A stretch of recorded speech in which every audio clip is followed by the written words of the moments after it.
Hi there. So I kind of want to make a fun video, but the topic that I want to discuss is not so fun because it's it's a reality in life and it has real life consequences. But I do want to have fun while I'm making this video. Um, so please don't take offense, but I hope you don't. But the title for this video is why is communism so expensive? I don't mean to imply anything by saying that, but I want to talk about the difference between capitalism, free enterprise, and communism. So we're living, I live in Canada, we're living in a time where food prices are, and not just food prices, but things like for your daily needs, like things that you buy at a drugstore, like shampoo and certain items in the drugstore, everything is so expensive. Now, there's a reason for this. I'm not saying Canada is a communist country, but there are certain values and principles that you can see in communist countries where things become scarce. So there's a scarcity of product. So I want to have a little fun here and talk about, let's say you have a group of 50 people who need to be fed. They're all in the same room. Let's say you have a country and there's 50 people in the country, and there's only one farmer who's creating the food for the 50 people. But this one farmer, is having a really difficult time making crops. So let's just hypothetically say that you have 50 people and you only have like 3 tomatoes, right? The 50 people have to be fed. All the 50 people have to be fed, and you only have 3 tomatoes. Now, compare that to a different scenario where you have 50 people, and let's say you have 50 farmers, and each farmer creates 100 tomatoes, right? So that's 50 farmers times 100 tomatoes. You can do the math, but that's a lot of tomatoes. And let's say it's the same amount of people, 50 people. So that group of people, what I'm describing right now is free enterprise.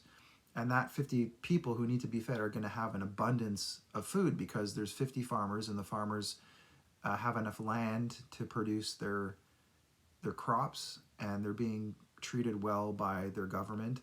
Not implying anything by that, but compared to the 50 people who need to be fed with only one farmer and 3 tomatoes. So what happens in that kind of situation, and I'm basically describing communism, is that those 3 tomatoes are going to be so expensive because there's a scarcity of the food product. And so what you see happening when there's scarcity in the world, it's because there are certain conditions placed on, if it's a food scarcity where the food is so expensive, the people who create the food, the farmers who create the food, may be experiencing hardship and difficulty brought on by their government, per se, hypothetically speaking, which in a real sense creates a scarcity when they're creating their product. Because if they don't make enough money to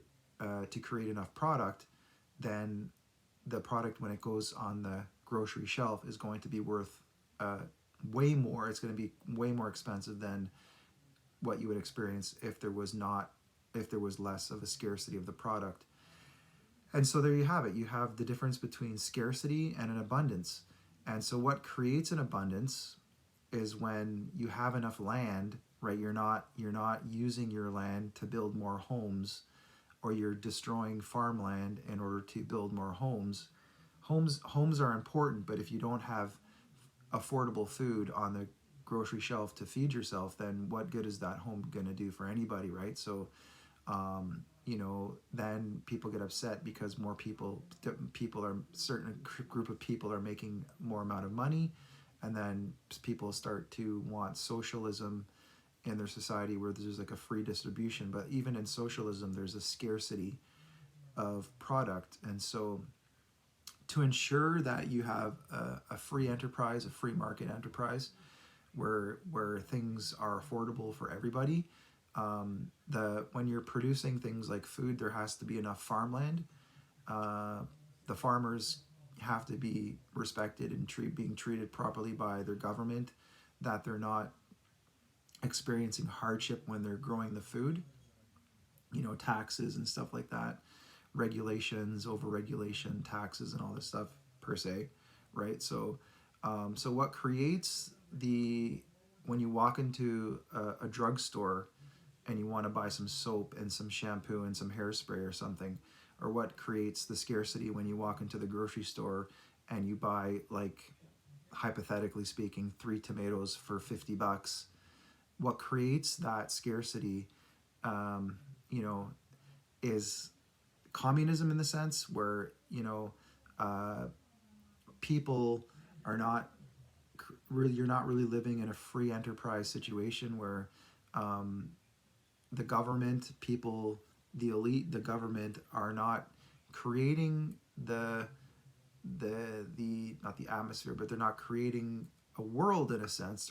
They're um, only allowing people to create so much food because of the decisions that are being made in the government, and thus certain groups of people have more, whereas other people have less. But um, it's because of scarcity. You wonder why you walk into a store and things are so expensive, is because the people who make the product um, are not creating it they're creating it in not really a free enterprise system, where it's costing them a lot more money to create less product, which then in turn creates a scarcity in our own economy.